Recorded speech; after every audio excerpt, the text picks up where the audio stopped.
Yes, ladies and gentlemen, a very warm welcome to you all and welcome to the Sustainable Gambling Conference 2022.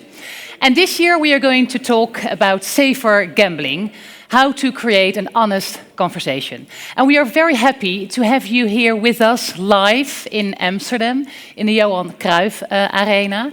But we also have our gentlemen and ladies back home online. So also very welcome to our online audience, because we are streaming this conference as last year as well in a similar format. So welcome to you all, again, our live audience and our audience back home.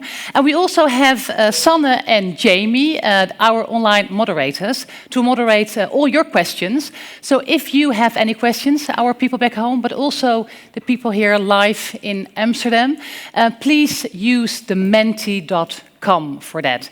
There is a Q&A function in the app. So if you have any questions, please feel free to share your questions, because we really like to have the interaction with our audience back home and here live available. So you can go to menti.com, fill in the code, and then send us your question as well. Because this year we also managed to gather experts from in and around the world to share their thoughts and their ideas, how we can offer a thrilling gambling experience that's also safe and responsible. My name is Anouschka, and I'm also very curious who you are back home. So maybe you can fill in the first question in the Menti.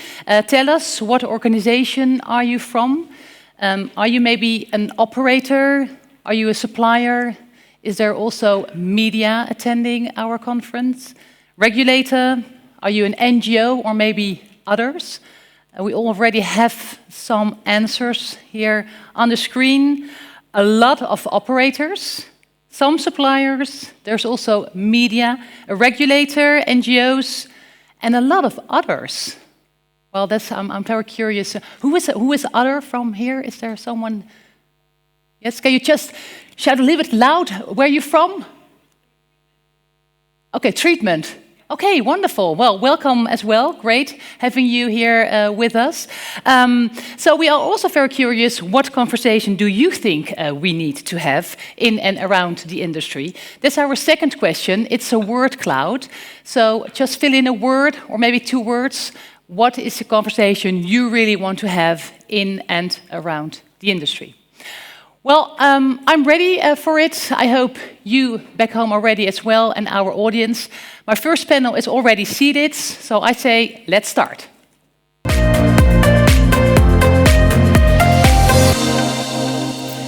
Yes, as I already mentioned, my CEO panel is already seated. Wonderful, and welcome our CEOs from the world's leading betting and gaming companies and suppliers. So welcome. I will talk about an honest conversation with you, responsibility of operators and suppliers, how to create it. But let me first introduce you properly. Harinder, Gill, sitting next to me, you're the CEO of 888 William Hill. Welcome.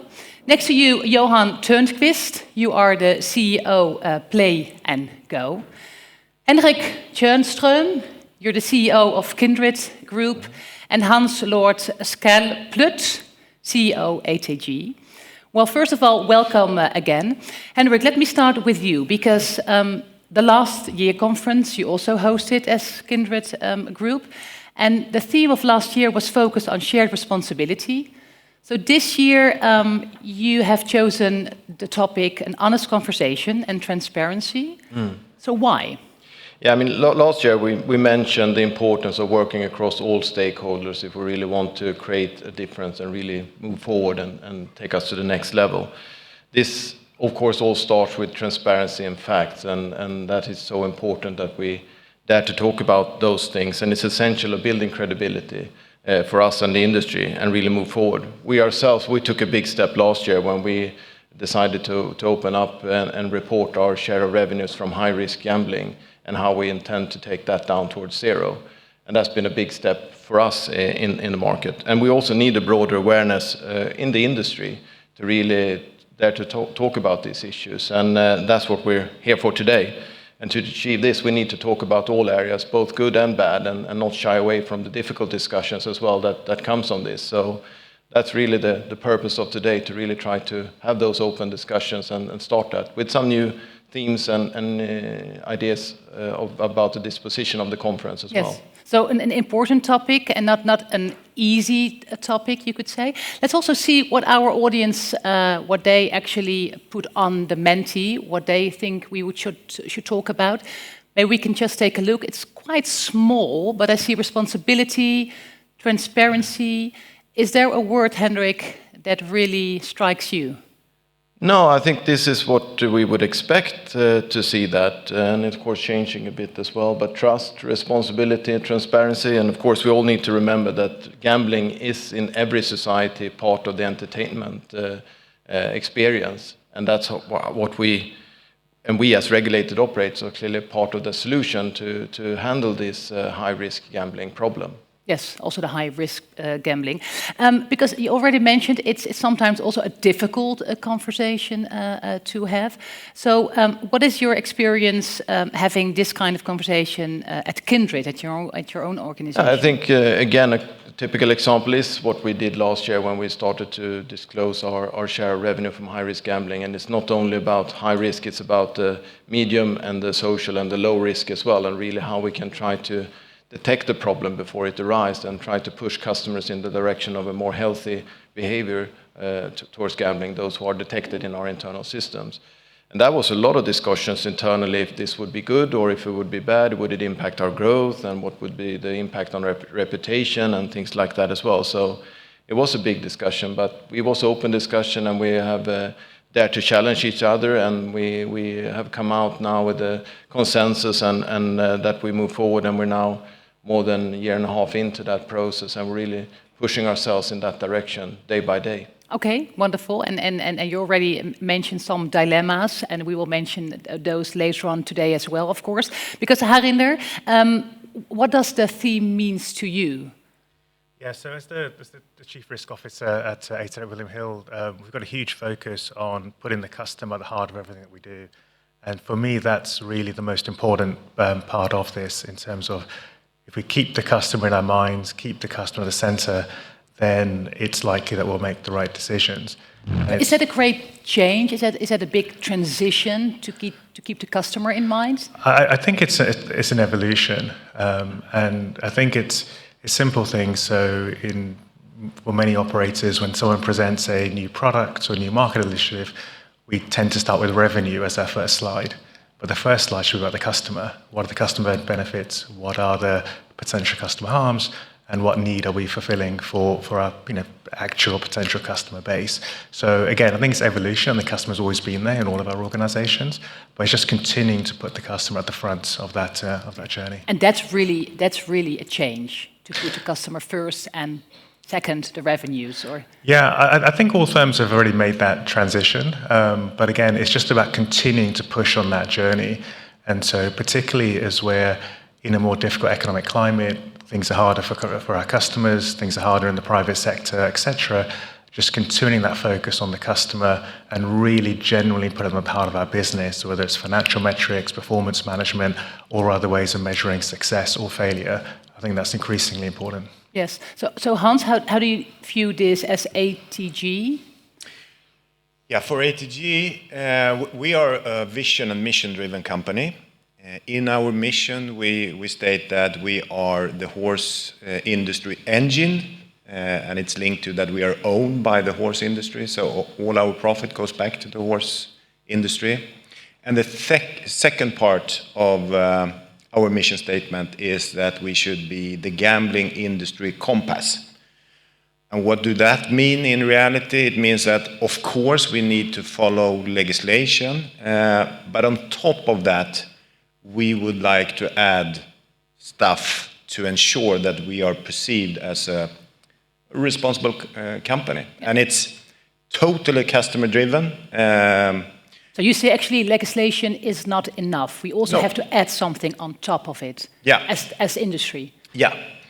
And I strongly believe that the guiding principle for safe gambling is conscious choices by our customers. which means that when they have a good state of mind, they should set their own limits, like loss limit, deposit limits. It should not be set by someone else, which is happening now quite frequently all around the world, that the state sets the limits, and I think it's completely wrong, because safe gambling starts with the individual. Yes, so you're talking about a conscious customer, but on the same hand, you also bring them in a more unconscious state of mind if they go gambling. So how can you compare those two wishes? I think what is important is that we, at an early stage, make the customer aware of the risks. I think that's part of our responsibility, to be transparent with the risks with gambling, because there are risks. So I think that's part of our responsibility. Yeah, so at forehand, you have to communicate with your customers as well. Yeah. Yes, because Johan, you are a supplier from Play and Go. How can you play a valuable role in this conversation, in this discussion? Well, I think, to be honest, everyone within this industry can play a role, and we need to collaborate together. We need to look at both the regulatory challenges and opportunities around the world, but also in terms of the products that we create. I mean, we do games, obviously, and as Henrik said before, it's entertainment business, right? We need to make sure that these products that we have are entertaining and safe to use, whether that's through very harsh regulation or not. I think it's better, like Hans said as well, to focus on the player, make sure that we can have entertainment products and players that are aware of what they're doing. That's super important. Yes, because how do you facilitate this conversation in your company? Is it also a topic that's on the mind of your developers? Yeah, definitely. We talk about it all the time. It's really in our vision and mission that we're an entertainment company. We almost don't say that we're a gambling company. We're an entertainment company, and that's what we do, and that's what this business is all about. Let's make sure that it's safe, and then we need to all collaborate and talk about it and share ideas and innovations. Because if you stress entertainment instead of gambling, what would be the change then? Yeah, but I think it comes with the safety, as I said. We need to make sure that the products are safe. We need to make sure that the gateway into this environment are really safe. I think that's the main part. Yes, because Harinder, 888 is also, I mean, big company, you could say. Yes. So how do you leverage your size and the impact you as a company can make? Yeah, there's two things that come to mind. One is use of technology and data. And so 888 has a strong kind of technology background to this DNA. William Hill has got a long legacy and a strong and large customer base in the UK and other jurisdictions as well. And just really about how do you kind of make the most use of tech and data in order to help identify those individuals that are most vulnerable and then provide them with the support or direction that they need. And that's something that we do internally within our organization, but it's also something we're doing more and more with industry bodies and directly with regulators. And I think there's huge potential scope for further collaboration with other operators in terms of how we're tackling this. We've all got large data sets, we've all got differing kind of technology teams, we've all probably tried different things in terms of using tech to identify customer harms and take action, but the more that we can share best practices and share ideas perhaps, the better position we can be in as an industry. Yeah, and is it also sharing data then to work together? Is it also an important topic? Henrik? Absolutely, in the way it is possible. And we're going to have some interesting panels and table discussions around that today with the one customer view, for example. In some ways, for us, in our journey towards zero, that is not going to be possible unless we can improve the cooperation and also have a better regulation overall, and with the high channelization into the system. But it's really key to have that, to put that at the heart of the topic, that we really have closer cooperation between the different stakeholders. This is not only between operators and suppliers, it's about the regulators, it's about the sports industry. We have one of the panels later on is Maarten Haijer from SEF, the Swedish Elite Football, and how we work together with them. And it's those kind of things as well, that it's the ecosystem around gambling. It's about the governments, the regulators, the operators, the customers, and the suppliers, and it's all hangs together. Yeah, so it's really about working together with all those stakeholders. Yeah. It's also about technology, but it's also about the mindset to focus on the customer instead of the revenues. And it's also, of course, about impact, because that's what we really want to make. Because, Johan, I heard that last year at the conference, you also made a pledge that Play and Go will never develop or make a bonus buy game.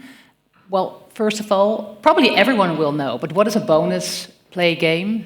So A bonus buy? It's a type of game where you can actually make a bigger bet to get into a bonus or a feature function within a slot machine, which we think is kind of pushing the customer in the wrong direction. As I said before, it's entertainment in general. We need to work at entertainment all over. You should be able to play a slot game or play on a horse or whatever it might be, and feel that the stake and the cost for that is really worth it. You've got the entertainment back from that stake. And if you go out and you have a loss or you had that cost, or if you go out and have a win, the win is really the icing on the cake, right? It's the fun, it's the part that makes it gambling. But it should be safe and fun as the base. Yes. I think that's the most important. Yes, but still, it is a tool that works in the industry. Have you lived this pledge? Was it possible for you to live this pledge? Yeah, definitely. And has it cost us money? Probably. I haven't calculated, but yeah, definitely. But I do think that, as we said, we should cooperate more and we should work together. I think more suppliers should take on this and don't create features like that. That is a bit predatory, so to speak. But I also think that operators should look more into the suppliers that they have. Maybe try to limit that and think about when we speak about working together, everyone. Yes. But take a look at that. Take a look at that, but also the commercial trade-offs, because Henrik, what are the commercial trade-offs that the sector or the industry needs to take in order to come to a more sustainable and a more secure there might be some short-term trade-offs that you need to do. And as I said, we were questioning about what impact this journey to zero could potentially have on our growth and numbers like Harinder was talking about as well. But in the end of the day, I'm fully confident that this is not about shortcomings. This is about long-term opportunities, and that's what we are really convinced about, and seeing the value from this. So even if there would be short-term things, then the long-term benefit is absolutely there, and it's no way forward but that. Okay, so it's really clear. So it won't affect the growth if you think. Not long term. It's about creating. We want to create a lifelong relationship with our customers, taking a part of their entertainment budget continuously over life, and creating a fun and entertainment experience for them, and at the same time having control over their gambling. That's what we want to see. Yes, that's your goal. Let's see. I was just looking if there are some questions from our audience live or people back home. But there are no questions yet. So if you have any questions, please feel free to address them by the mentee. But no questions at the moment. So finally, gentlemen, because this is the start of our conference today, and we have a lovely program with a lot of experts, a lot of conversation and discussions. What are you hoping for? Can I start with you, Harinder? Yeah, of course. So what I'm hoping for and seeing already is just kind of open dialogue where people raise their ideas, say what they think works, speak about what doesn't work, but really kind of constructively challenge each other, because I think the more that we can challenge each other in this kind of safe space and with like-minded colleagues and peers and industry participants, the better outcome we'll achieve. So I'm looking to kind of challenge myself and challenge those around me and I'll encourage everyone to do the same. Okay, great. So also an open conversation today. Yeah. Well, actually, there is a question now. I think we would like to give you the opportunity. And let me see, in the near future, we'll be able to get access to a number of new... Oh, no, this is not a question. Oh, this is a question. If the customer is fully responsible of this deposit limit, at what moment this becomes also responsibility of the company? I think I could try to answer. Yeah, if you as a customer set the limit and you start to change these limits, it's our responsibility to react. I think that is one of the most obvious warning signals we could get as a company. And what do you mean with react? Is that just sending an email and that's it, or? I think many of us operators are doing a lot. Just to give you an example, we give outreaching calls to hundreds of customers a week where we get that kind of signals. I think the problem is that we have not been transparent in the past what we are all doing. So instead, in our reports, our yearly reports, we say that we use AI, and that's it. No one understands what we do. We need to be really concrete and transparent in all the kind of activities that I know all of us are carrying out. Yes, so also talk about it more. Yeah, I think showing society do not trust us operators, and I think we deserve it because we haven't been transparent in the past in what we are doing. But I know that we are better than we are perceived. Okay, so that's really a task for you to really put it more into the openness. Yes. There is also another question. How can this dialogue between service providers, treatment and prevention be enhanced? Henrik? Yeah, no? how it can be, like a conference like this, I think is an excellent opportunity where we can meet and discuss and also have these breakout sessions and panels and table discussions.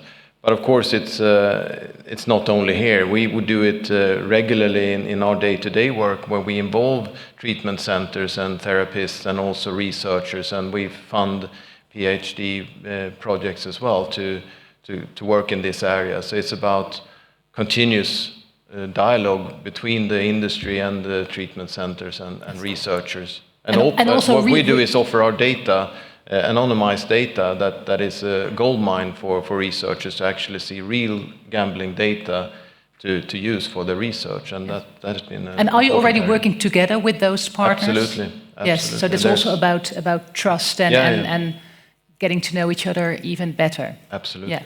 If I would mention one thing in regard to treatment, in Sweden, like in many countries, we have self-exclusion, i.e. when you feel that you don't want to play anymore, you push self-exclusion. And I think that is a lead that we better pick up, i.e. I think that individual should have a call from a treatment center or whatever within 24 hours. And that is not... Immediately. Immediately. Yes. And Yes, that there has is to be a not happening. follow-up. Yeah. Yeah. Okay, just last question, because now the questions are actually coming in very much. But my last question is for you, Johan, because someone is asking how much consideration goes into the safety element when designing new games now. Does this level need to improve? Hard to say an exact percentage or something like that, but excuse me. But it's something that we're looking at all the time to make sure that it's more entertainment than any type of predatory functions. Yes. So, but that safety element is really on the mind of your developers. Yeah, definitely. As I said before, we're pushing the entertainment part. So, yeah. Yes. Okay. Well, gentlemen, thank you very much for this honest conversation at the start of our conference. Give them a big hand, our CEOs. Thank you very much.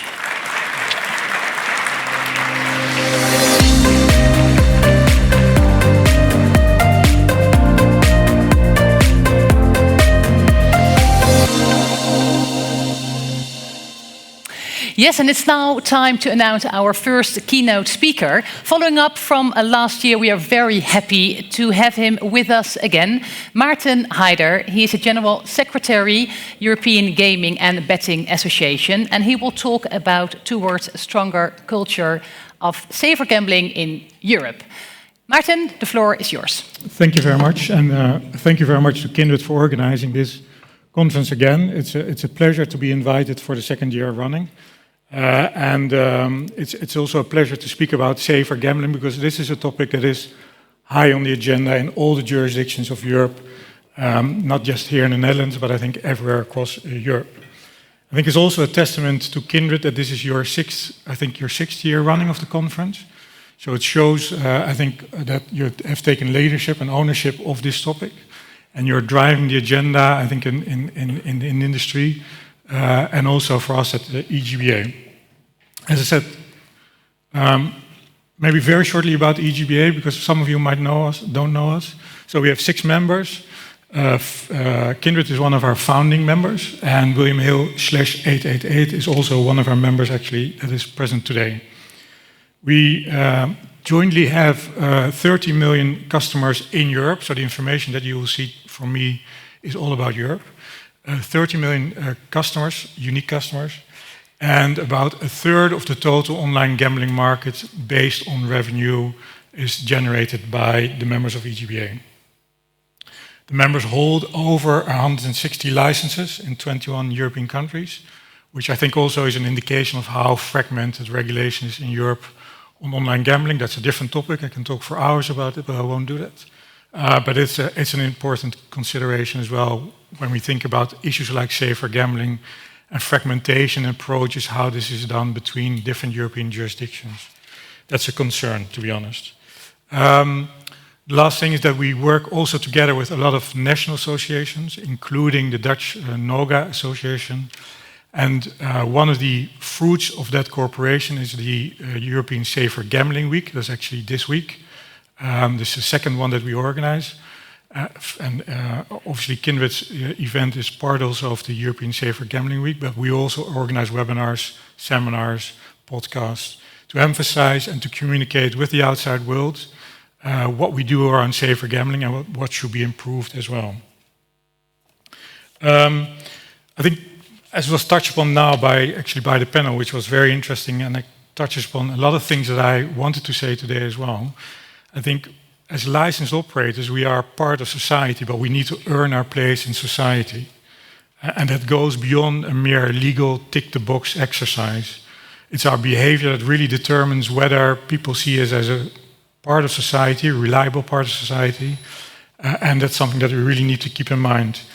And there, safer gambling, I think, is really the most important determining factor in how the outside world sees the industry.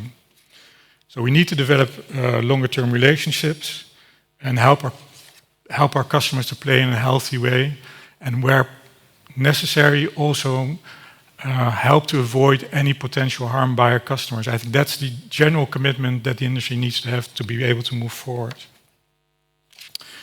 Now, what we do at EGBA, as I said, there are many things that we do around safer gambling, increasingly so, especially after the last few years. One of the really important things that needs to be done is a better understanding of problem gambling. Data sharing, very important. It was mentioned at the panel discussion as well. Our members do already share data of players anonymized, but that's, as we had a webinar on Monday whereby one of the researchers actually said, this is a golden era for research because there's now so much player data available, on the basis of which research can be done on how players behave, but also how they can be influenced to behave differently if and when necessary. So our members provide that information to the researchers. Cooperation is their key. We've also issued a study into how problem gambling is monitored in different European jurisdictions. You can find it on our website. How the surveys are being done to measure problem gambling in the different jurisdictions in Europe.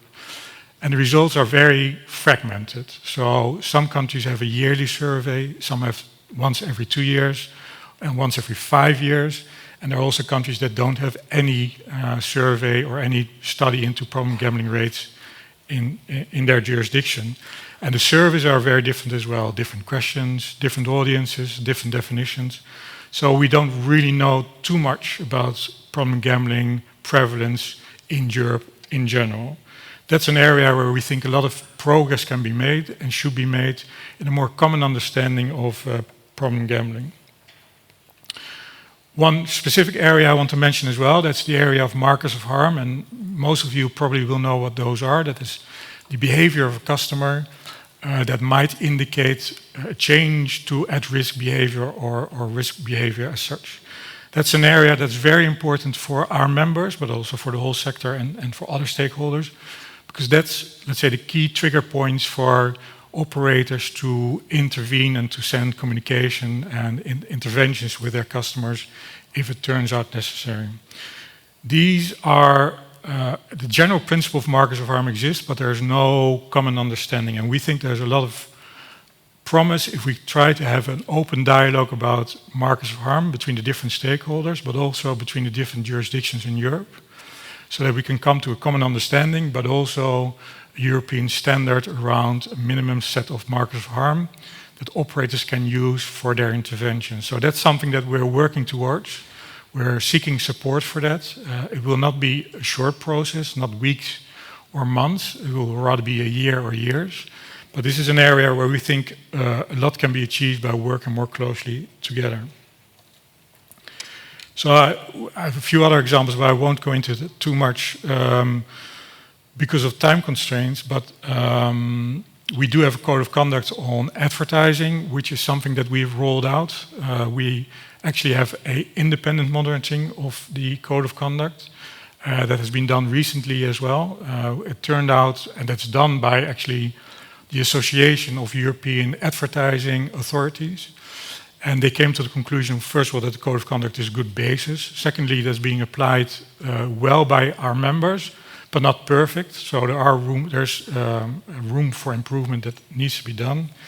And secondly, they gave us some recommendations to improve the code, which we're actually looking at with our members now. So that's part of our drive for safer gambling as well, for obvious reasons.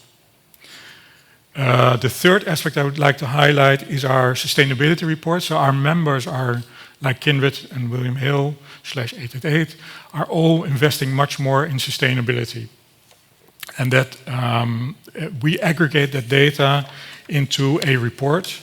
And that report, last year we did that for the first time. The report should have been published already, but we haven't published it yet.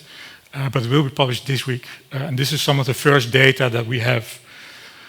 So this is the first graph I just want to share with you, is the number of customers that use a safer gambling tool, one or more. And you can see that there's a huge increase in the number of people using the tool, although the percentage has gone down a bit compared to last year.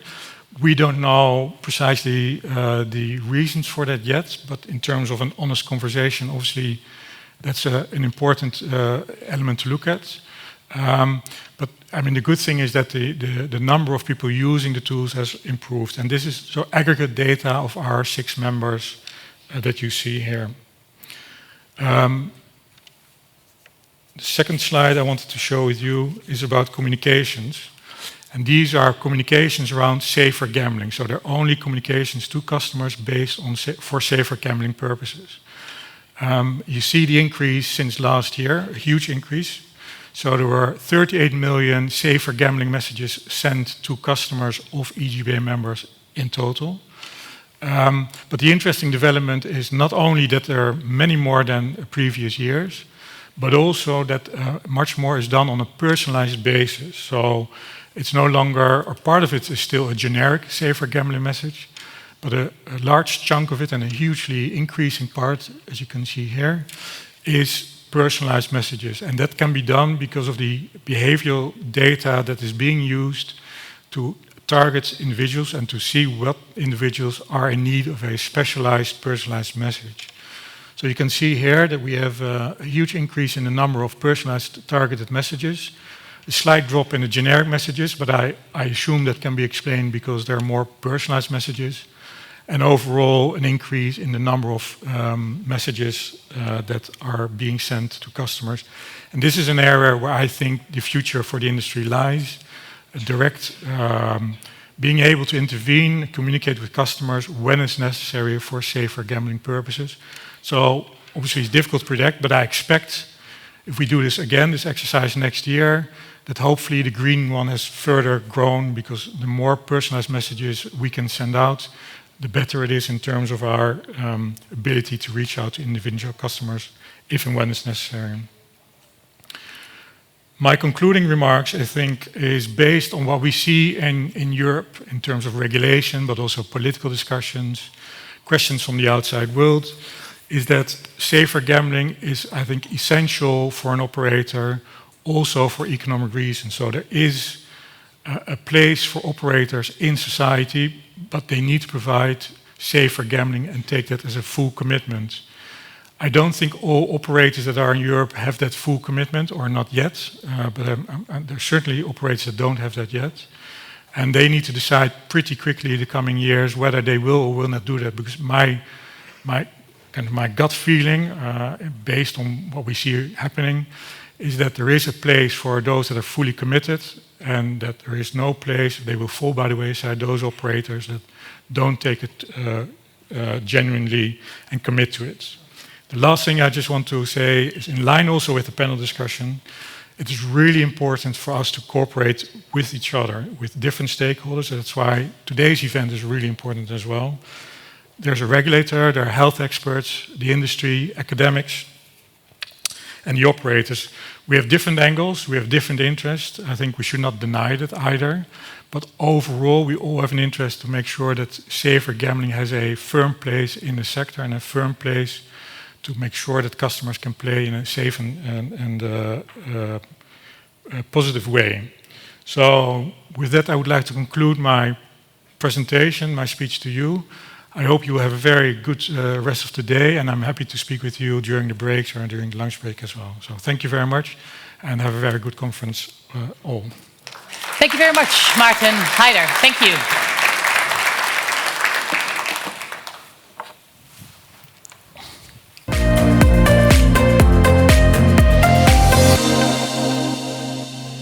Yes, well, after this inspiring talk, it's now time for our second keynote, our TED Talk speaker, twice named Journalist of the Year by Amnesty International and author of New York Times bestseller Chasing the Scream, The First and Last Days on the War on Drugs. Today he will talk about Stolen Focus, Why Can't I Pay Attention, his latest book. So we're very happy, very delighted that he is with us here today. Give him a big hand. Johann Hari, thank you. Hi, thanks. Hey everyone. I should say I feel a little bit self-conscious about something. I should just admit it to you.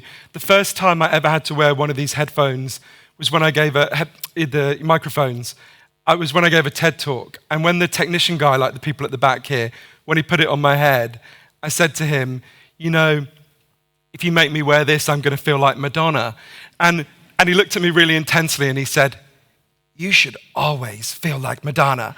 So now whenever I wear one of these, whatever I'm saying, I get this urge to just randomly sing Papa Don't Preach. So I want to talk to you about gambling addiction, because I think I'm kind of well briefed to do this, because I spent many years researching addiction, because there was addiction in my family. I'm going to talk about that in a minute, including gambling addiction. And I've been living in Las Vegas for the last few years researching a book. I think gambling addiction is incredibly important, because I think gambling addiction reveals something about the core of addiction itself. And if we understand gambling addiction, I think we understand the wider phenomenon of addiction. And I don't think it makes sense to only look at gambling addiction on its own. We've got to look at it in this wider context. And I want to talk to you about what I think are the kind of key questions about gambling addiction.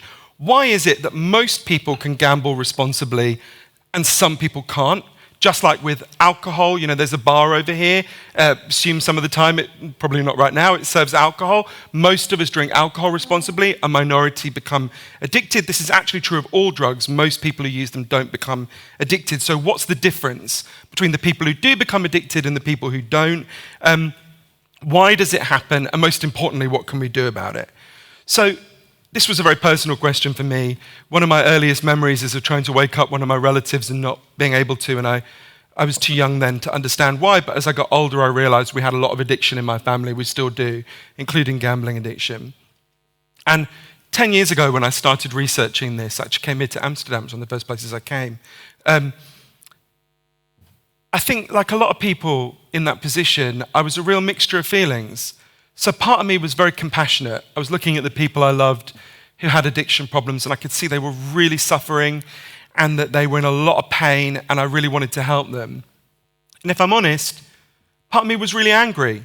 I was never in favor of punishing people with addiction problems with the law, but, I had those voices in my head. I would look at the people I loved and think, why doesn't someone just stop you? Why are you doing this destructive thing? So I wanted to understand the science of addiction. So I used my training in the social sciences at Cambridge University to travel all over the world. I interviewed the leading experts on addiction. I went to places that had the toughest policies towards addiction. Vietnam, where they make people with addiction problems work in gulags and forced labor camps, to places that have the most compassionate approaches towards addiction, like Portugal, where they decriminalized all drugs and took the money they used to spend on punishing people and spent it on helping them instead. I wanted to understand what's really going on here. And I realized I'd actually misunderstood the addiction that I had been watching almost all my life. So let's think about, to start with, heroin addiction, because that was close to me. At the start, 10 years ago, if you'd said to me, Johan, what causes heroin addiction? I would have looked at you like you were an idiot, and I would have said, well, heroin causes heroin addiction. The clue's in the name, right? We've been told a story for 100 years about addiction that's become completely part of our common sense. It was certainly part of mine. And I actually think this story blocked us from understanding gambling addiction for a long time. So the story goes like this. We think if we kidnapped the next 20 people to walk past this stadium, and every day let's say we injected them 3 times a day with heroin, like a villain in a horror movie, right? At the end of that month, we think they'd all be heroin addicts for a simple reason. There's chemical hooks in heroin that their bodies would start to desperately physically crave. And at the end of that month, they'd all leave with this tremendous physical hunger for the chemical hooks in heroin, right?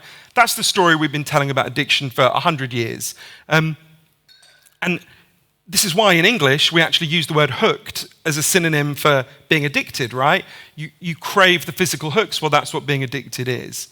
The first thing that alerted me to the fact there's something not quite right about that story is when it was explained to me in Britain, where I'm from, as you can tell from my weird Downton Abbey accent, if I step out into the street and I get hit by a truck, or if any of you do that, I'll be taken to, and I break my hip, I'll be taken to hospital and I'll be given a lot of a drug called diamorphine. Diamorphine is heroin. It's medically pure heroin, so it's the good stuff, right? It's much better than anything you'd ever buy on the streets. It's very potent. If any of you have a British grandmother, I know there's some British people here, if any of you, commiserations for Liz Truss, by the way, if any of you have a British grandmother who's had a hip replacement operation, your grandmother has taken a lot of heroin. If what we think about addiction is right, that it's caused primarily or entirely by exposure to the chemical hooks in the drug, what should be happening to all these people in British hospitals who are being given large amounts of heroin? Some of them should be becoming hooked, they should be leaving, they should be trying to score on the streets. This has been studied very carefully. It never happens. And I remember when I first learned that from interviewing the scientists who'd done it, reading their studies, I just thought, well, that can't be true. How could you have someone in a hospital bed, they're being given lots of really powerful heroin, they don't become addicted. You've got someone in the alleyway outside actually using a weaker form of the drug, and they do become addicted. How could that be? It makes no sense.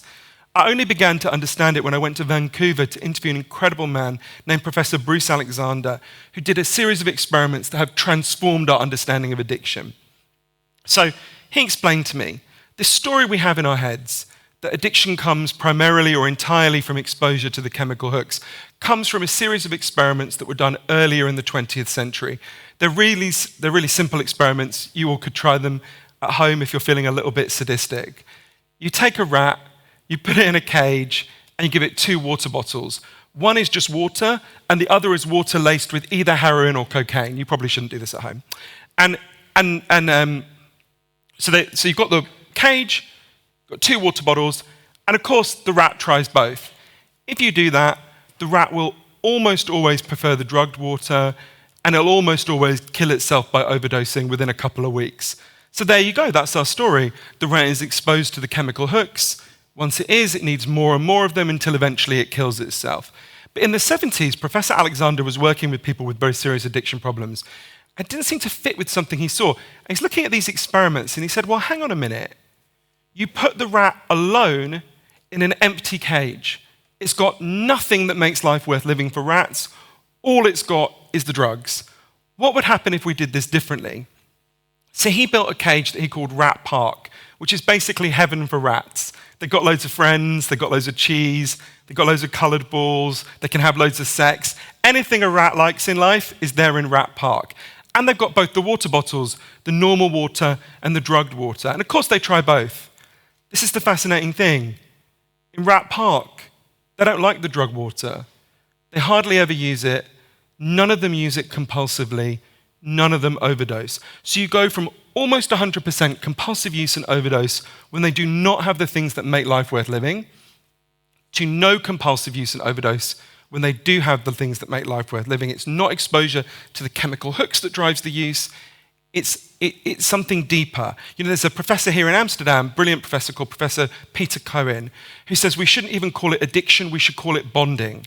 Human beings need to bond. We need to connect. And when we're happy and healthy, we'll bond and connect with each other. But if you can't do that because you're traumatized or isolated or beaten down by life, you will connect with something that gives you some sense of meaning. Now, that might be cocaine, that might be pornography, that might be gambling, but you will bond with something.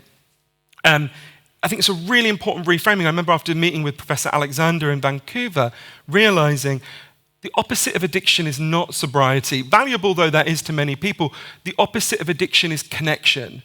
The core of addiction is about not wanting to be present in your life because your life is too painful a place to be. Once you understand that, lots of elements of addiction begin to open up. And I think this reframing of addiction is really important for understanding gambling addiction. For so long, gambling and what are called behavioral addictions were dismissed because we were locked in this chemical hooks theory of addiction.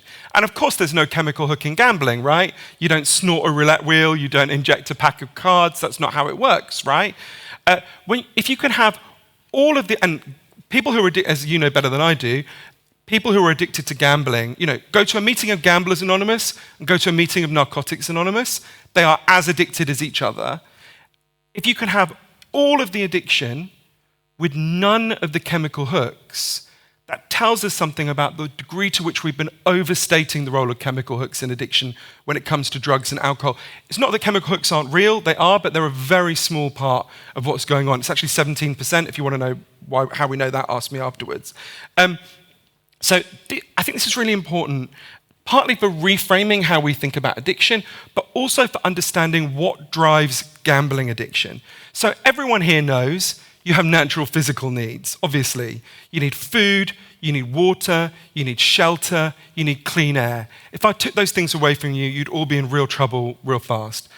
But there's equally strong evidence that all human beings have natural psychological needs. You need to feel you belong. You need to feel your life has meaning and purpose. You need to feel that people see you and value you. You need to feel you've got a future that makes sense.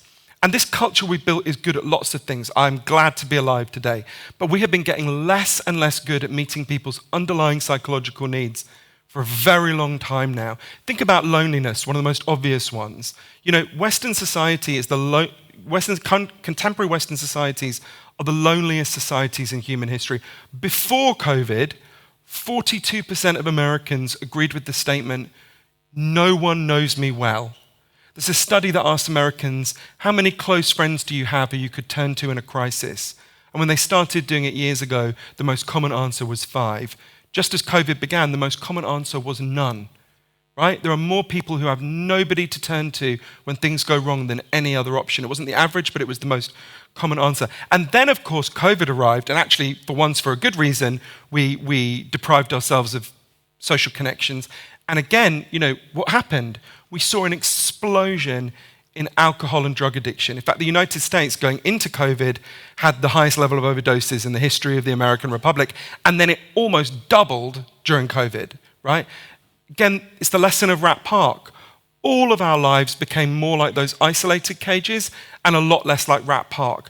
Well, if that was true during COVID, for a good reason, I was in favor of the restrictions we had to prevent the virus from spreading. Well, that was true before COVID, and it's certainly true as we reawaken from COVID. So we can see this if we look at another huge addiction epidemic. I'm going to talk in a second about how we relate this to gambling addiction. I think it'll be obvious as I talk about it. Think about the opioid crisis in the United States. Been an enormous, the main driver, not the only one, there's also fentanyl, but one of the biggest drivers of that extraordinary overdose epidemic in the United States, it's one of the biggest killers of men in the whole country now, is addiction to prescription opioids like OxyContin, Vicodin, and so on. And there's a kind of quite simplistic story that's been told generally about that, which is, these evil drug companies gave these uniquely powerful drugs to people, and the drugs hijacked people, and that's why this is happening. It just does not fit with the evidence. The drug companies did behave irresponsibly and appallingly, but that's not really what happened. If you look at the best research on this, Professors Anne Case and Professor Angus Dayton, where are the drug overdose deaths happening in the United States? They're not happening in the places where it's easiest to get hold of those drugs. They're happening in the places where people are most in despair. They're happening in the places where people lost their industries, they lost their sense of meaning, they lost their financial security. That's where it's happening. Deaths from drug overdoses are happening in the places where all the other indicators of despair, like suicide not by opioids, gun violence, voting for Donald Trump. I don't mean that as a joke. These are symptoms of profound despair. And none of those are good solutions. I don't think OxyContin is a good solution. I obviously don't think Donald Trump is a good solution. But you can see these are products of deep despair. And I think we need to think about gambling addiction in this context. Addiction is a symptom, and addiction is an attempted solution to a problem. It's not a good solution for all sorts of reasons that are so obvious you don't need me to tell you them. But it is an attempt at a solution. It's a very challenging line. Marianne Faithfull, the great British rock star, she's best known for having gone out with Mick Jagger, which annoys me because she's much better than Mick Jagger, but she said although Mick Jagger is great, she said a very challenging line in her memoir. She was homeless and had a heroin addiction in the 60s. And she said, heroin saved my life, because if it wasn't for heroin, I would have killed myself at that point. Now, Marianne is not saying that heroin was a good solution. She's saying heroin was the best solution anyone offered her at that point. Now, that's an indictment of British society, that she wasn't offered something better. But I think it tells us something quite challenging. Very often we are pathologizing the behavior, right? We're looking at the behavior in isolation, and we're saying, there's something wrong with this individual. But the truth is, something is not going wrong with us as individuals, something is going wrong with the society and culture. Doesn't mean there aren't also problems in the individual, of course there are. That's obvious. But it doesn't get us very far. If you look at individual psychological interventions on addiction don't have much effect on the variance of addiction. What makes a difference is understanding this wider environmental change. Think about Rat Park again. The rats in the isolated cage, there was nothing you could really do to help them. But as soon as you put them into Rat Park, they would twitch a little bit and then they would get better. Radical environmental change is by far the thing that is most effective. I think we could use this to think about gambling addiction in all sorts of ways. Firstly, gambling addiction is almost, I think, like I said at the start, the core of addiction. It's the addiction based purely on a behavior without any interference from a chemical hook. But also, it's a source of pain. And for reasons no one here needs me to talk about, we're in a period of profound pain. We've gone through a series of deep social shocks. Obviously, COVID was an enormous and profound shock. And now we've gone into what looks like is going to be a very severe recession across Europe, probably across most of the world, partly caused by Putin's criminal invasion of Ukraine, all sorts of other factors that are going on. I would expect in that context, in the absence of other acts, there will be a significant increase in gambling addiction and all other forms of addiction, as indeed we are seeing in the statistics from the United States. So I think the work you are doing is more important now than probably ever in your lives. This is really important, and we can act. So the most important thing to understand, I think, from this is I went to loads of places that tried different interventions with addiction. Punitive approaches don't work. Fortunately, no one really proposes punitive solutions for gambling addiction. No one's ever said, well, there were times when gambling was illegal, I suppose, but most societies, developed societies now have I think rightly, a regulated legal sector. Both are important, legal and regulated. So I want to think a little bit about what has worked in other places with other addictions and how we might apply it to gambling addiction. So the place that has most reduced addiction in the world is not so far from here, Portugal. In the year 2000, Portugal had one of the worst drug problems in the world. 1% of the population was addicted to heroin, staggering. And every year they tried the American war on drugs more, they arrested more people, they punished more people, they criminalized and imprisoned more people, and every year the problem got worse. Until finally, one day, the Prime Minister and the leader of the opposition got together and they said, look, we can't go on like this, what are we going to do? So they decided to set up a panel of scientists and doctors led by an amazing man I got to know named Dr. João Goulão. And they said to this panel, you guys go away, figure out what would genuinely solve this problem, and all the political parties have agreed in advance, we'll do whatever you recommend. So it just took it out of politics. So they went away, they looked at a lot of the best evidence, including Rat Park, and they came back and they said, okay, here's what we're going to do. We're going to decriminalize all drugs, from cannabis to crack, the whole lot, but, and this is crucial, we're going to take all the money we currently spend on screwing people's lives up, on shaming them and imprisoning them, and we're going to spend all that on helping them change their environment and improve their lives. And interestingly, it's not what we think of as drug treatment in Britain and the United States. So they do a bit of residential rehab, that has some value. Biggest thing they did was a program of reconnection for people with addiction problems. If they were unemployed, they'd go to a garage, say they were a mechanic, they'd go to a garage, and they say, if you employ this guy for a year, we'll pay half his wages. They set up a program of microloans for people with addiction problems, so they could set up and run businesses with their friends about things they cared about. It was a huge program of reconnection, socialization, stability. The goal was to say to every person with an addiction problem in Portugal, we love you, we value you, we're on your side, we want you back. And by the time I went to Portugal, it was 13 years since that had begun. It's now 21 years. And the results were clear. The British Journal of Criminology did the most detailed study. Addiction was down by 50%, 50%. Overdose rates were down by 80%. HIV transmission among people with addiction problems was down by 90%. One of the ways you know it works so well is virtually nobody in Portugal wants to go back. You know, I went to interview a guy called João Figueira, who was the top drug cop in Portugal at the time of the decriminalization and for years afterwards. And he had led, at the time of the decriminalization, he led the opposition. He said what lots of people entirely understandably say when they hear this idea. He said, this is insane. You know, if we decriminalize all drugs, we'll have an explosion in drug use, we'll have an explosion in, you know, children using drugs, we can't do this. And João said to me, everything I said would happen didn't happen. And everything the other side said would happen did. And he said he felt really ashamed that he'd spent so many years, you know, ruining people's lives when he could have been helping them turn their lives around. So I think it's worth thinking about, okay, let's not copy places that have failed, let's copy places that have succeeded. What can we learn from Portugal? There are lots of other places I went to that have had good results. Ask me about them afterwards. What can we learn from those places? So the single biggest thing they did is they focused on changing the environment. So they did a lot of things. Firstly, they distinguish the ordinary drug user, who is the majority of drug use, even for what we think of as hard drugs, and I found that challenging and shocking, but the scientific evidence is really clear on it. So firstly, they identify, so if in Portugal, if the police find you and you're just an ordinary drug user and you're not addicted, nothing happens, right? If you've got an addiction problem, then they refer you for help. So firstly, the thing is to distinguish. And the good news for you is the vast majority of your customers are not addicted, right?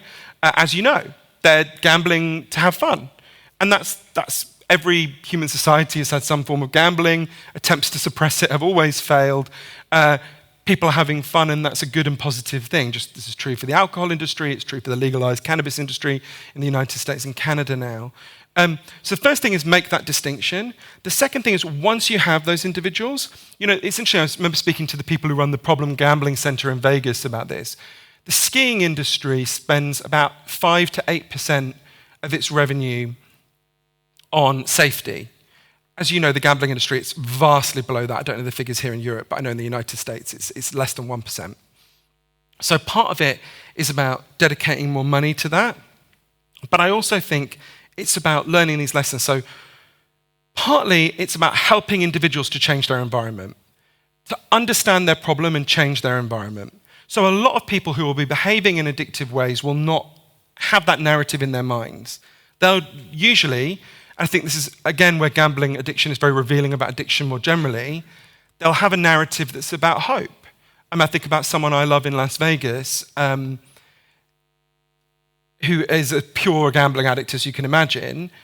It's, I can't stop because the next win will vindicate all my losses, right? You know these stories better than I do. I've got to keep going. It's almost like he believed in the jackpot the way some evangelical Christians believe in the rapture. It's this moment that will make everything okay. Now, we're going to have more and more people who are desperate. Financial insecurity is going to increase, but it's not just financially insecure people. So I think we're going to see more and more of that. So partly it's about helping people identify that they are addicted. Don't expect every addicted person to have the narrative that they're addicted. In fact, most addicted people will not have that narrative. Most addicted people will be locked in a different story about their behavior that is harming them, but they nonetheless cling to. So helping them to identify their addiction. I thought it was fascinating hearing people earlier talk about the data you've got of all the industries in the world that have some relationship with addiction, and of course it's not the majority of your business, you have the best data of anyone, right? So you are going to be in a very strong position to identify who is at risk. It's not true that every heavy gambler will be addicted. That's certainly not true, so we want to be careful about how we negotiate that. Some people will be heavy gamblers because they just really, really love gambling. But a lot of those heavy gamblers, and will be able to identify the patterns, will be addicted because they... you'll be able to identify as addiction. And there's all sorts of things you can do once you've identified them.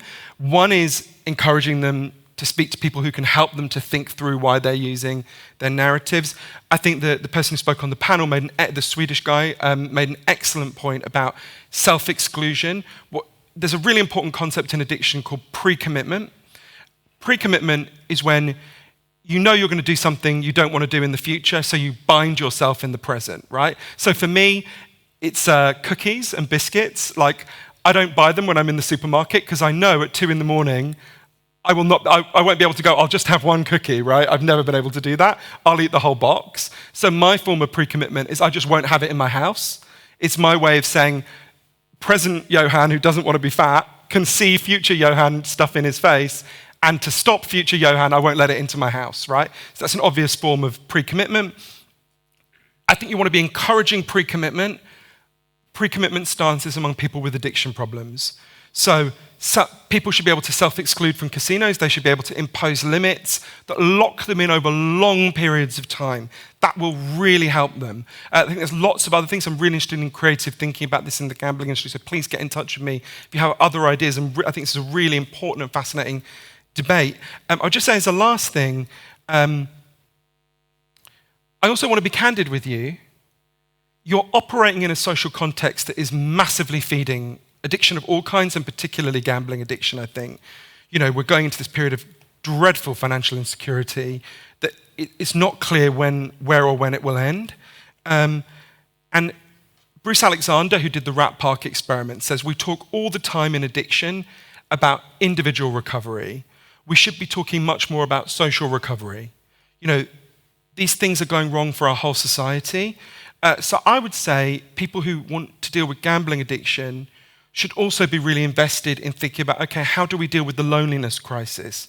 How do we deal with financial insecurity? Should be involved. You're in a really strong position to go to governments, to go to the public and say, okay, we're the people seeing the forefront, the brunt of gambling addiction. We've got to deal with these underlying problems, right? Gambling addiction is an attempted solution. We can focus on that attempted solution. There is some value in doing that. But the main thing we've got to do is, as a society, deal with those underlying problems. I know that's a big thing, and I'm out of time, but ask me any more if you want to talk more about that. But I think what you're doing is really important, and it's about to get even more important. So I really appreciate the work you're doing. Thank you. Cheers. Well, thank you very much, Johan. Please join me here at the table for our panel discussion. And I also would like to introduce my other guests. Oh, great. Perfect. Thank you. I love your suit.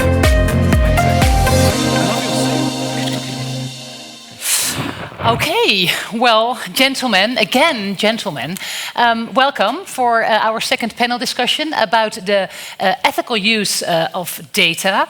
And of course, we also have some questions for you, Johan, from your speech, your TED Talk.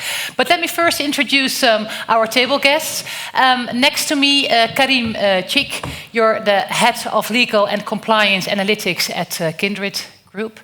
Welcome to the conference as well. Johann Hari, well, we just heard you, journalist and writer. Matthias Dobbelaere Welvaart, you're from the Ministry of Privacy, privacy lawyer, a privacy activist, expert, and your organization is a watchdog. Could I say that? Yeah. Yes.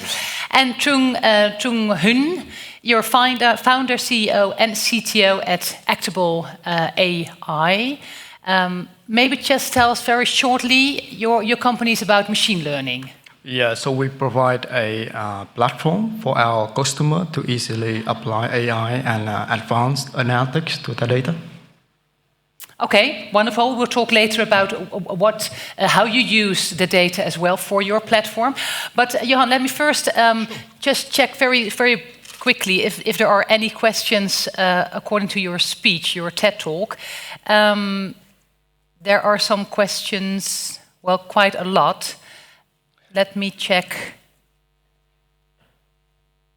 So, if the customer is... Oh no, this is one we already had.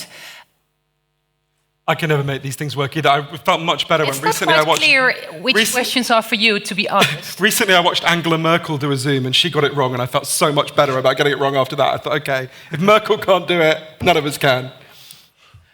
Well, I think those questions are more for the first panel. Yeah. And also to make clear, all the questions that are addressed, they will get answered, and you will get a report or something. So don't worry, if you ask a question, they will get answered, and you will get to know that as well. But let me first start with one question, because you were addressing the fact that addiction is more about having something that's worth living for. So it's not really about the addiction, about heroin, or about the games whatsoever, but it's more about how you stand into your life, what's worth living for. But does it also mean that companies, suppliers, operators, that they're not really responsible for risky gamblers? Oh no, there's a degree of responsibility. And again, I would think about it in relation to other forms of addiction. So we know, think about smoking, right? My mother smokes 70 cigarettes a day. There's an amazing photograph of me and her when I'm 6 months old. She's breastfeeding me, smoking, and resting the ashtray on my stomach. When I discovered this photo, I thought she'd feel guilty. She said, "You were a difficult baby. I needed that cigarette." But you think about smoking, right? Smoking addiction, which my mother clearly has. So we know that we know exactly how much the role the drug itself plays in that. So people will remember, it used to be thought so the chemical hook inside cigarettes that you physically crave after you smoke for a while is nicotine. And it used to be thought that smoking addiction is nicotine addiction. So in the late 1980s, nicotine patches were invented, right? And there's this incredible wave of optimism because scientists at the time thought, understandably, Well, we can give people now all of the drug they're addicted to without all this terrible cancer-causing smoke. Great, people are going to stop smoking. And there was a very good research on this by the US Surgeon General. It found that highly motivated smokers using nicotine patches will stop 17% of the time, 17%, right? So not nothing, right? That's a significant number of people, a conservative estimate that saved hundreds of thousands of people's lives. But equally, most of the addiction is something else, right? So in the same way, I would argue, of course, things can be designed to be more or less addictive. Think about something else that was explicitly modeled on gaming, on Vegas, Snapchat, right? So Snapchat for a long time had something called Snapchat streaks, which were particularly addictive for teenagers, where basically you say, me and this person here, we have Snapchat streaks, we agree to match up, and every day we get an extra point. So, but the minute we don't, if ever we miss a day, we lose all our points. So of course I remember my niece and her friend had a 400-day streak. So what does it do? It's designed to addict you. You don't log in just to have one access to your streak, you then scroll through. So of course, there's a margin. Most of what's going on is the person seeking a solution, but then there's a significant, certainly non-negligible margin which is amenable to the design of the addictive product itself. And certainly there are forms of design that I would just, one of the good things about a legal market is you can do this, I would just forbid a lot of these for example, I would regulate social media so you can't have those things that are designed to addict teenagers. So it's not only about politics or society to solve the problem. Well, I think it's certainly there's 100%. There's certainly a degree to which there's individual responsibility. But I also think one of the, not the only way, but one of the best ways to take individual responsibility is for us to band together and pressure the government to act. So often there's a sort of division between on one side there's individual responsibility, on the other side there's social responsibility. But actually, the truth is, governments are only as good as we make them. And, you know, generally, if we pressure them, they'll get better. So individual responsibility is social responsibility. Okay, well, but let's also talk about the ethical use of data, also a major topic for the industry and for suppliers, developers, and whatsoever. So maybe, Matthias, let me start with you, because you are from Ministry of Privacy, and privacy lawyer, activist, expert. So what do you think? What is the best approach for companies, for big companies, when it comes to data ethics? Yeah, well, so I'm not going to go into the GDPR because I noticed there's a really big document from the European Gambling and Betting Association on the use of data. But on the ethical use of data, I think there's a really big difference in how do you handle privacy towards your consumers, whether you're trying to help them, which is, from what I heard, mostly the case here. You want to help people be responsible about gambling. And then there's a big difference if you want to lure new customers during data use. So if you're helping people, the GDPR is not your enemy, of privacy legislation is not the enemy. You can do an amazing amount of things because, of course, as most of people know, you don't only need consent. You know, you have legitimate interests, you have social responsibilities, you have legal obligations to help people. So privacy legislation, as many feared in 2018, is not the burden it is today. Mm-hmm. So ethical use of data is perfectly possible, but on the other hand, we see, of course, misuse of data also. Exactly. And if you look at the DPAs, the data protection authorities in many countries, they are severely understaffed, they are severely underpaid, you know, they don't have the budget. In Belgium, where I'm from, it's we fired half of our directors. So basically, we don't have any working DPA anymore. So it's difficult. If you want to do the ethical use, you can. But you say, okay, so if you use the data for to protect sure. people, to do good, then it's another discussion. Then if you use the data just for commercial revenues. Yeah, it's a. But that's a very thin line, isn't it? I mean, how do you know? No, it's not. If you want to exploit data to get new customers or get customers hooked on other products, then it's a clearly commercial goal that you're having with the data. While if you're trying to help people detect certain patterns, which is the talking subject of the day, when you're detecting certain behaviors and you want to send a personalized message or you want to use an in-app experience or whatever, you can do all of these things even without the consent of the user. Is it without the consent of the user? Just in the GDPR, quickly, there are 6 grounds of processing data. Consent is only one of them. So that's like the holy grail, the opt-in. Someone says yes. Most of us never read a privacy policy or terms and conditions. It's like 90% or more.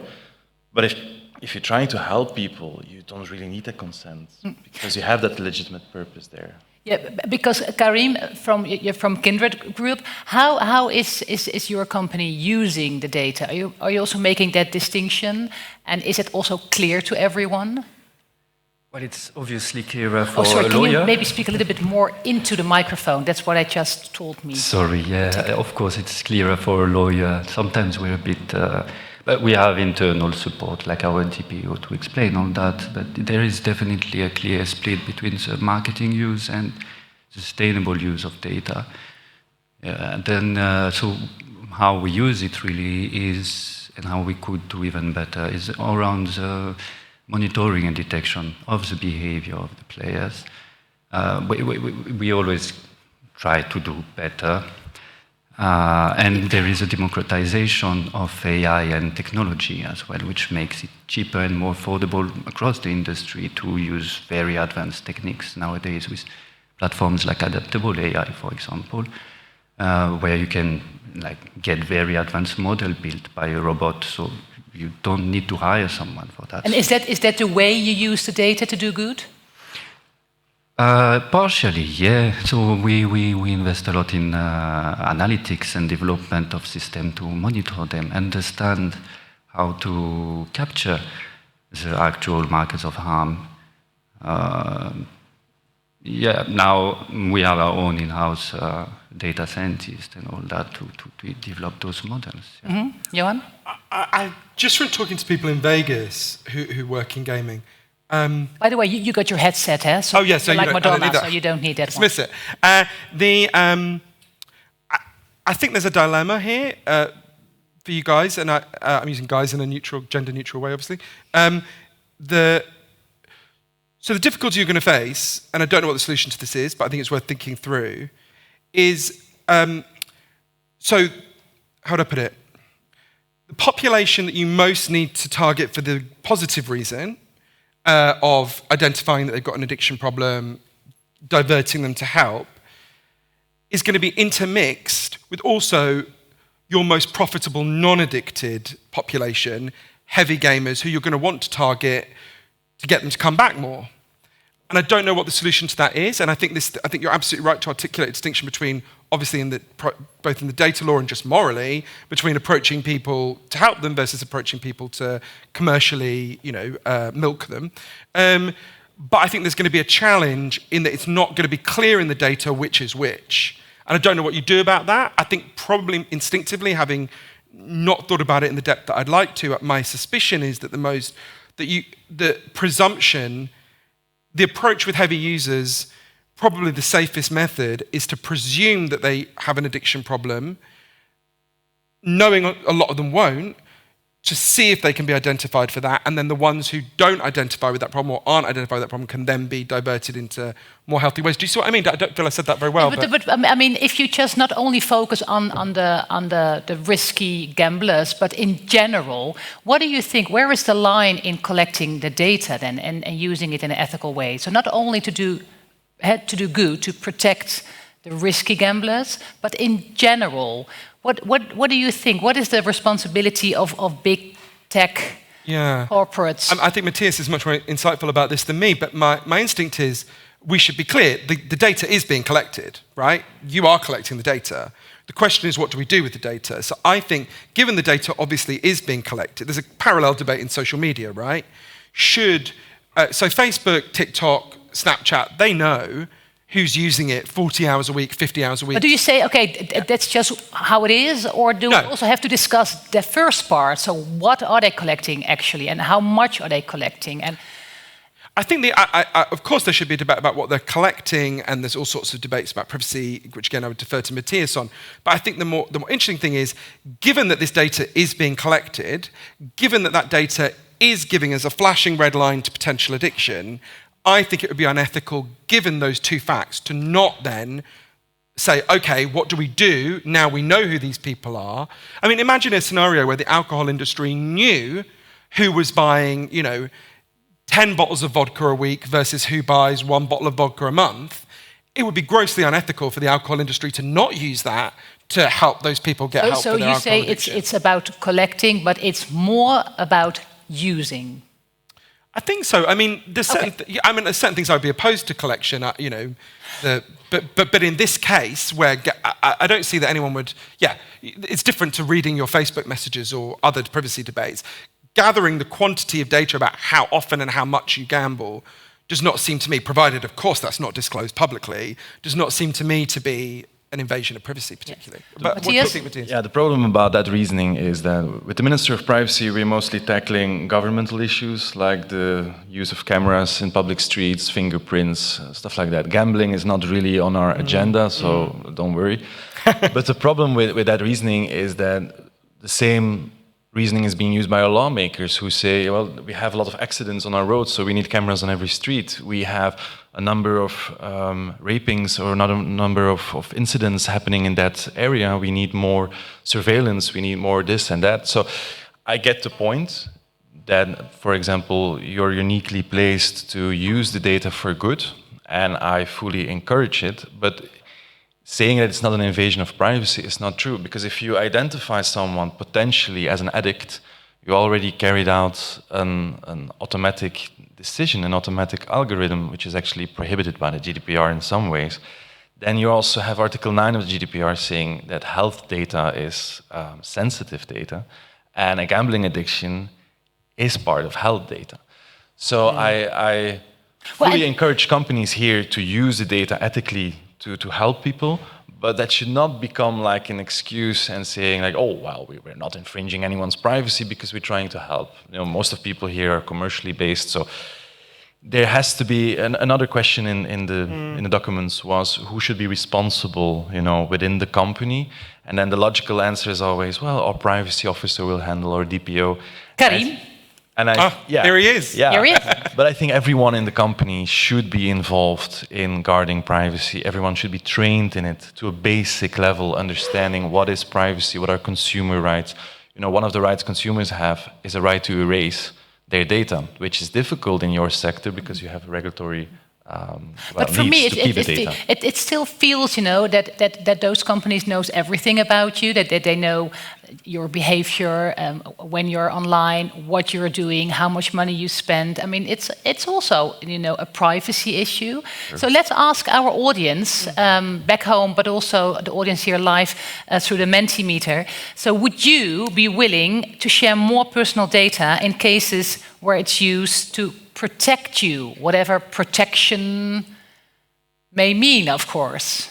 What are we talking about if we talk about protection? So we just come to the results later on, because Trung, I also want to ask you, because you actually develop platforms, AI platforms, machine learning, and so you need a lot of data, or your customers, they bring in the data, so they can use your platforms. Do you also feel a responsibility to to see if those data are also ethical data? Yes, of course. I think our platform is let the people to bring the data to our platform and apply our tools. So we don't have much control on what kind of data they upload, right? But we have the control on how they use our tools, right? So usually there are two types of harms come from people using our tools. First is the intentional ones, the intentional harm.